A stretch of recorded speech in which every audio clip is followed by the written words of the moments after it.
ሁለቱ አመራሮች ጋብቻ ፈጽመዋል። የኢትዮጵያ እስልምና ጉዳዮች ጠቅላይ ምክር ቤት ተቀዳሚ ምክትል ፕሬዝዳንት ሼህ አብዱል ከሪም ሼህ በደረዲን እና የኢፌድሪ የስራና ክህሎት ሚኒስትር ዴኤታ ክብርት ወይዘሮ ነቢያት ሙሐመድ አብዱላኪም በትዳር ተሳስረዋል። ይህ መረጃ ትዳር ውስጥ ላላችሁ ሰዎች ነው። የትዳር አጋራችሁ ለሶስተኛ ወገን ብር ወይም ደግሞ ሌሎችም ስጦታዎች መስጠት ቢፈልግ የትዳር አጋሩን ሳያማክር ማለት ነው ከ100 ብር በላይ መስጠት እንደማይችል የኢትዮጵያ ሕግ እንደሚደነግግ ስንቶቻችሁ ታውቃላችሁ? አሰላሙ አለይኩም ወራህመቱላሂ ወበረካቱ። ውድ የቀለም ሚዲያ ቤተሰቦች እንዴት ናችሁልን? ዛሬ በአዲስ ቪዲዮ መጥቻለሁ። ለዛሬ ይዤላችሁ የመጣሁት ቪዲዮ መብሩክ መብሩክ መብሩክ። እንግዲህ በትላንትናው ዕለት የመጅሊስ ምክትል ፕሬዝዳንት ሼህ አብዱል ከሪም በድረዲን ተሞሽረዋል፣ ተዘውጀዋል። እሱም መረጃ የማጋራችሁ ነው የሚሆነው። ሌሎችም ምርጥና አስተማሪ ቪዲዮዎች አሉ። ታዲያ ቪዲዮ እንደተለመደው ሁላችሁም ላይክ በማድረግ እንድትጀምሩ ጋብዛለሁ። ይህ ቪዲዮ እንዲዳረስ ደግሞ ሼር አድርጉ።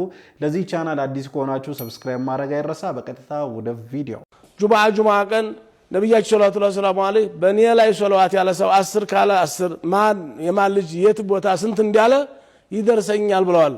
ስንቶቻችን ስንት ጁምዓ አለፈ ነብዩን አስታውሰን እናውቃለን ወይ? በጁምዓ ምድር ተጧት እስከ ማታ ድረስ ፀሐይ እስከምገባ ድረስ ወይንስ ሶላት ውስጥ ብቻ ያለው? ያማ ግዴታ ነው፣ ዋጅብ ነው። ሶላት አይሆንም። ያንን ካላልክ ሶላት ናቂስ ነው የሚሆነው። ያ ሙቀየር ነው፣ ግድ ነው። ከዛ ውጭ ቁመህም ቁጭ ብለህም ተኝተም እየርክም ረሱን አስታውሳቸው። አዎ ሶላት ብለን እናውቃለን። አዎ ሶለፎቹ ኮሳሌዎቹ 1000 ጊዜ ይሉ ነበር። 100 ጊዜ ጁምዓ ቀን ዘይራቸዋለሁ፣ ሌላው 1000 ጊዜ ጁምዓ ነብዩ ጋር ገናኛለሁ የሚሉ አሉ። 1000 ሶላት ስለሚሉ ወይንስ ጁምዓ ሄደን ኹጥባ ሲخطብ አንዳንድ ኢማሞች ان الله وملائكته يصلون على النبي ሲባል ሰለላሁ ዐለይሂ ወሰለም ያቺ ብቻ ነች። ያም ደግሞ በሚስጥር ነው መባል ያለበት። እሱም በዛው በቦታው እንገናኛለን ኢንሻአላህ። ለማንኛውም ሶላዋት እና ጁምዓን ማዛመድ ይጠበቅብናል። አዎ ስንቶቻችንን ጁምዓ ላይ በስነ ስርዓት ዛሬ ጁምዓ ነው ነብያችን ሰለላሁ ዐለይሂ ወሰለም ላይ ሰላዋት ማድረግ አለብን ብለን ቁጭ የምንለው እጅግ በጣም የተዘናጋን ይመስለኛል። አላህ Subhanahu Wa Ta'ala በዚህ ጉዳይ ላይ ጠንከር ያደርግን። ዞሮ ጠቀሜታው ለኛ ነው። እንግዲህ እኛ ነብያችን ሰለላሁ ዐለይሂ ወሰለም ላይ አንዴ ሰላዋት ባወረድን ቁጥር በእኛ ላይ ደግሞ እንግዲህ ስንትና ስንት ምንዳ ሰላም እንደምናገኝ የሚታወቅ ነውና ስለዚህ እንግዲህ ጁምዓ ላይ ነብያችን ሰለላሁ ዐለይሂ ወሰለም ላይ ሰላዋት ማውረድ ማብዛት አለብን። እርግጥ ነው በሌሎች ቀናቶችም ላይ ሰላዋት ማድረግ አለብን። በጁምዓ ግን ለየት ባለ መልኩ ከሌላው ጊዜ አብዝተን ሰላዋት ብናደርግ ጥሩ ነው። እኛም ተጠቃሚ እንሆንበታለን ብዬ አስባለሁ። አላህ ሪዝቃችንን ያሰፋልናል፣ ውስጣችን ያለውን ጭንቀት ያጠፋልናልና ሰላዋትና አብዛ። ይሄን ቪዲዮ እንደውም እስከመጨረሻው ድረስ እስክትከታተሉ ድረስ ሰላዋት በውስጣችሁ ሰላዋት እያደረጋችሁ ቪዲዮውን ብትመለከቱት ደስ ይለኛል። አንድ ሰው መንገድ ዘጋባለ ማዓለሽ አቅደህና ዓፊያ ይሻላል አውሁ ብለው ሄድ ቆመ ተሳልበን ተጣልተ ከነነ በላሽተ ንዴታም ሆነ ደም ብዛት ይዞ ሐኪም ቤት ተኝተህ የምትዘየር ሰው እንኳ ጨረሽ ሰላልን ያን ዲ አሽቆጣ በትዛል ሰው ሆነ ነው لا تقبل يا رجل نبي يهم دايت لما نزل المدني سو من جزكم معليش عوف بل أبساجة عوف بلو لما بلان سلام انجزاو يا أمرهن يقلبهن عافية يشالهن كالين يوسوك كم تلا صفاء كم تلا الماضي لا يذكر ولا نبر اللي الله سوى متى عوف ستلاجة وتلالك يا الله سوى አውቁ በሉኝ ይላቸዋል። ምን አረግ ይሉታል። የዛሬ ሳምንት لا حول ولا قوة إلا بالله አልፎ ለለ ይሉታል። الماضي لا يذكر ያለፈው አይነሳም። እኛም 10 ዓመት በፊት ሰርግ አልጠራኝም፣ አሁን ሰርግ አደርጋለሁ ልጅን አልጠራውም። ሰው እሺ ሐያትና ኢላላህ የሐያትና አሁን አላህ ድረስ ለቅሶ አልደረሰ ገሌ ሲሞት አሁን ለቅሶ አልደረሰ አልደረሰም። አንድ ቁል استغفر አኺራ የለም እንደነገ الله في المقوم የሚባል ሒሳብ የሚባል እውነት ነው። አላህ Subhanahu Wa Ta'ala ይጠብቁት።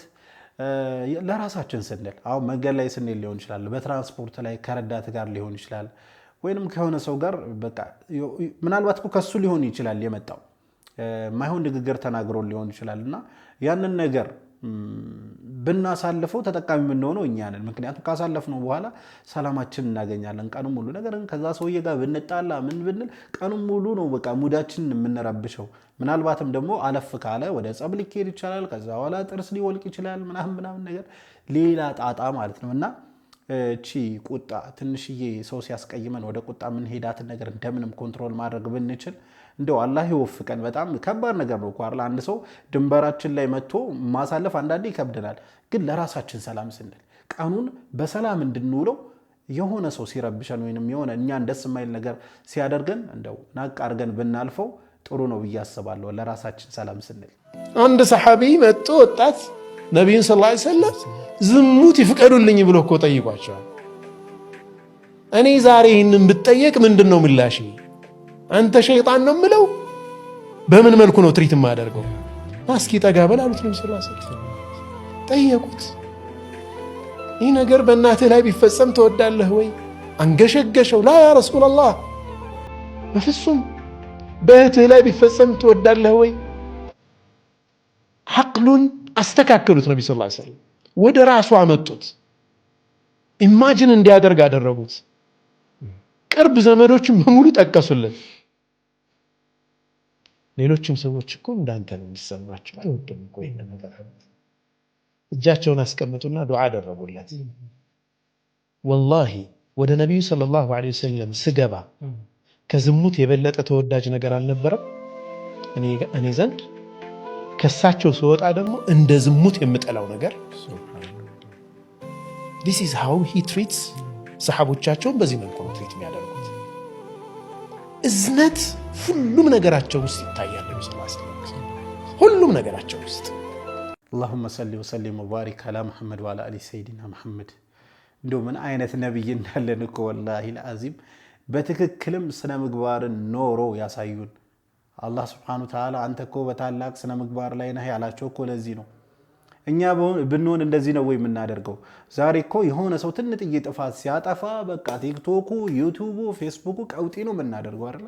ቀጥሮ ያልሆነ ንግግር በኮሜንት ሊሆን ይችላል፣ ራሱ ቪዲዮ ሰሪውም ልክ እንደዚሁ። ነገር ግን በዛ አይነት መልኩ አለው ከገሰጸነ ራሱ ጥበብ በተሞላበት መልኩ ነው መሆን አለበት።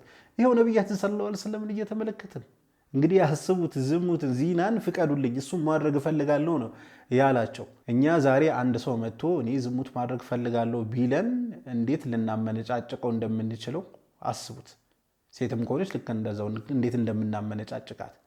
ነብያችን ሰለላሁ ዐለይሂ ወሰለም በእንደዚህ አይነት መልኩ አይደለም፣ በቃ በጥበብ አእምሮን ነው ያናገሩትና እንደው ይህንን ቪዲዮ ኮንተንት ክሬተሮች ምናልባት ይሄ ቪዲዮ የምትሰሩ ወንድም እህቶች ይህንን ቪዲዮ ከተመለከታችሁ ተባካችሁ አንዳንዴ ሊሆነ ሰው ስህተት ላይ ነው ብለን ባንወርድበት ያን ሰውዬ ባንሰብረው መምከር አንድ ነገር ነው። ጥበብ በተሞላበት መልኩ ግን መሆን አለበት ብዬ አስባለሁ። አላህ ጥበቡን ይወፍቀን፣ እኛንም አላህ ስነ ምግባሩን ይወፍቀን ነው ማለት ፈልገው። ይህ መረጃ ትዳር ውስጥ ላላችሁ ሰዎች ነው። የትዳር አጋራችሁ ለሶስተኛ ወገን ብር ወይም ደግሞ ሌሎችም ስጦታዎች መስጠት ቢፈልግ የትዳር አጋሩን ሳያማክር ማለት ነው ከ100 ብር በላይ መስጠት እንደማይችል የኢትዮጵያ ሕግ እንደሚደነግግ ስንቶቻችሁ ታውቃላችሁ? ይህ መረጃ እንግዲህ ለትዳር አጋራችሁ ሆነው ለሶስተኛ ወገን እናንተን ምንም አይነት ፍቃድ ከእናንተ ሳይጠይቁ ብር ለሚያበድሩ ወይም ለሚሰጡ ሰዎች ይህንን መረጃ ሼር አድርጓቸው።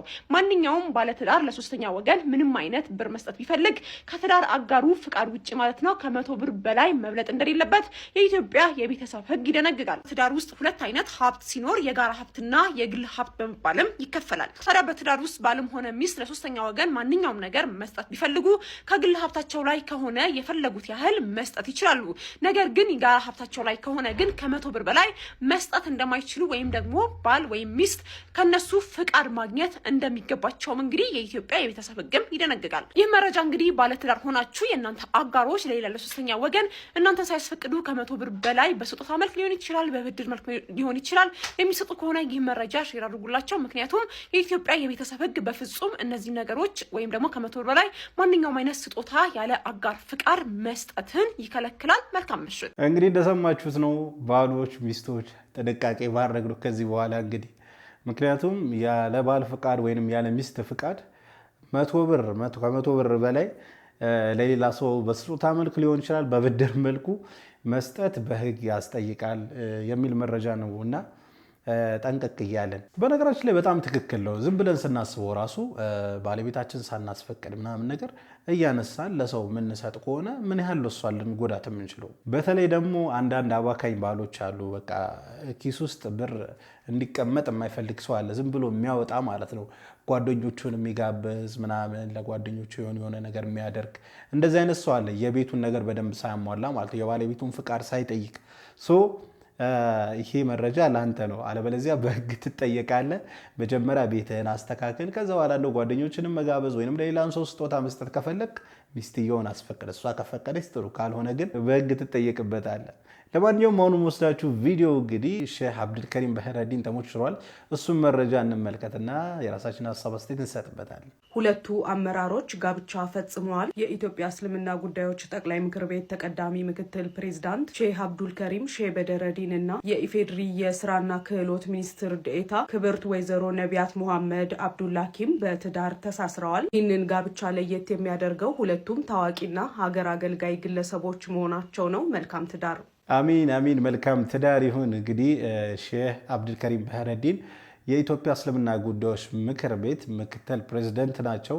እንዲሁም ነቢያት መሐመድ ደግሞ ሚኒስትር ዴኤታ ናቸውና ሁለቱም ትልልቅ ስልጣን ላይ ያሉ ሰዎች ናቸው የተሞሸሩትና እጅግ በጣም ደስ ይላል። አላህ ሱብሓነሁ ወተዓላ እንግዲህ ትዳራቸውን በረካ ያድርግላቸው፣ የሰላም የፍቅር ያድርግላቸው፣ መዋደድን ሙሐባቸው ላይ ይጨምር፣ ቤታቸው ፍቅር ይስፈን ነው ማለት ፈልገው። ሌሎቻችሁ እንግዲህ ማግባት ፈልጋችሁ እንደው አላህዬ እንደው ትዳር ወፍቀኝ ለምትሉ በሙሉ አላህ ሱብሓነሁ ወተዓላ ትዳር ይወፍቃችሁ።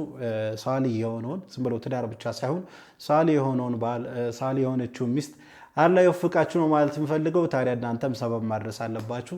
ለማንኛውም ለዛሬ ይዤላችሁ የመጣው ቪዲዮ ይህን ይመስል ነበረ። ቪዲዮን ከወዳችሁ እንደተለመደው ሁላችሁም ላይክ አድርጉ። ይህ ቪዲዮ እንዲዳረስ ደግሞ ሼር አድርጉ። ለዚህ ቻናል አዲስ ከሆናችሁ ሰብስክራይብ ማድረግ አይረሳ። ኢንሻአላህ በቀጣይ በአዲስ በቆንጆ ቪዲዮ እስከምንገናኝ ወሰላሙ አለይኩም ወራህመቱላሂ ወበረካቱ።